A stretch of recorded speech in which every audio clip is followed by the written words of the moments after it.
নমস্কার বন্ধুরা, আপনারা সবাই দেখছেন সরকারি সংবাদ ইউটিউব চ্যানেল।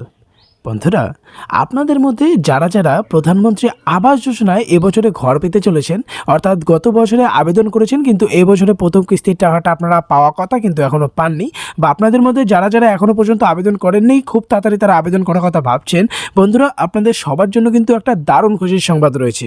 হ্যাঁ বন্ধুরা, আপনারা নিশ্চয়ই এটা সবাই ভালো মতোই জানেন যে 2022-এই কিন্তু আবেদন করার শেষ তারিখটা পার হয়ে গেছে, তারপর কিন্তু নতুন করে আবেদন করা যাচ্ছে না। তাই বন্ধুরা, যারা যারা আবেদন করেছেন তারা কিন্তু প্রথম কিস্তির টাকাটা 2023-এর প্রথম মাসে পাওয়ার কথা ছিল, কিন্তু এখনও পর্যন্ত কেন্দ্র সরকারের তরফ থেকে কোনো টাকা না দেওয়ার কারণে কিন্তু এখনও পর্যন্ত আপনাদের মধ্যে অনেকেই এই টাকাটাই পাননি, এমনকি কেউই হয়তো পাননি। তো বন্ধুরা, আপনাদের জন্য একটা খুশির খবর রয়েছে যে ইতিমধ্যেই কিন্তু কেন্দ্র সরকারের তরফ থেকে একটা অফিসিয়াল নোটিশ ফাইনালি প্রকাশিত করা হলো, যেটাতে বন্ধুরা আপনারা পরিষ্কার করে দেখতে পারবেন যে আপনাদের গ্রামগঞ্জের বা আপনাদের বাড়ির আশেপাশের এরিয়ার মধ্যে কারা কারা এই টাকাটা কত তারিখের মধ্যে পেতে চলেছেন। হ্যাঁ বন্ধুরা, এটার জন্য দেখুন হেডলাইনে পরিষ্কার করে বলা হয়েছে যে আবাস যোজনা গ্রামীণ নিউ লিস্ট প্রকাশিত হলো। আবাস যোজনা 2022-23-এর নতুন গ্রামীণ লিস্ট।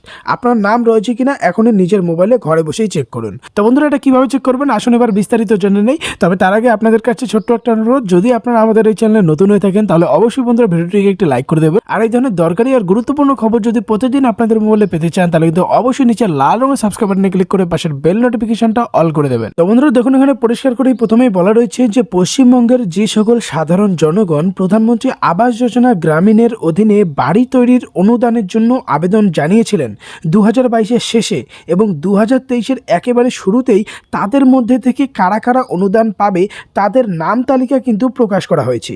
এমনকি কেন্দ্রীয় সরকারের অনুমতি ক্রমে যে অতিরিক্ত 86,000 বাড়ি তৈরির অনুমোদন এবং অনুদান দেওয়ার নির্দেশিকা প্রকাশ করা হয়েছিল, সেই সমস্ত উপভোক্তাদের নামও প্রধানমন্ত্রী আবাস যোজনা গ্রামীণের অফিসিয়াল ওয়েবসাইটে প্রকাশ করা হয়েছে।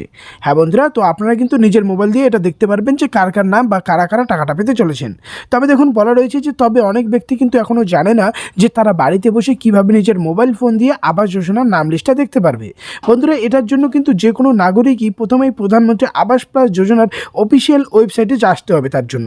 তো বন্ধুরা, এই যে লিঙ্কটা আপনারা দেখতে পাচ্ছেন এই লিঙ্কে কিন্তু আপনারা আসতে হবে, অথবা এটার লিঙ্ক আমি ডেসক্রিপশন বক্সে দিয়ে দেবো, সেখান থেকে আপনারা আসতে পারবেন। তো সবার প্রথমে আপনার এই লিঙ্কে আসতে হবে। এখানে আপনার সবার প্রথমে ডান দিকে আওয়াজ সফটওয়্যার অপশানটাতে ক্লিক করতে হবে।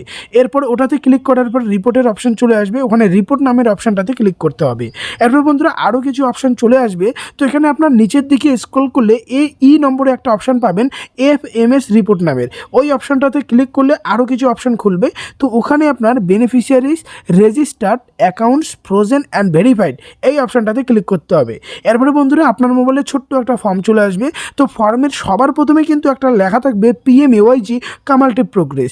তো নতুন যাদের নাম আপডেট করা হয়েছে, যদি আপনার সেই নাম লিস্টটা দেখতে চান তাহলে এই লেখাটাই থাকবে। আর যদি আপনার নতুন মানে প্রথম থেকে 2022 থেকে এখনও পর্যন্ত কার কার নাম আপডেট হয়েছে সেটা দেখতে চান, তাহলে এই PMAYG কামালটিভ প্রোগ্রেসে ক্লিক করে আপনার 2022-টা সিলেক্ট করতে হবে। এরপর বন্ধুরা নিচের দিকে আসবেন, নিচের দিকে কিন্তু আরও ছোট্ট ফর্ম থাকবে, যেমন রাজ্য, জেলা, ব্লক, গ্রাম সঠিকভাবে নির্বাচন করে আপনার ক্যাপচা কোড দিয়ে সাবমিট করলেই কিন্তু নিচের দিকে আপনার পুরো নাম লিস্টটা পেয়ে যাবেন।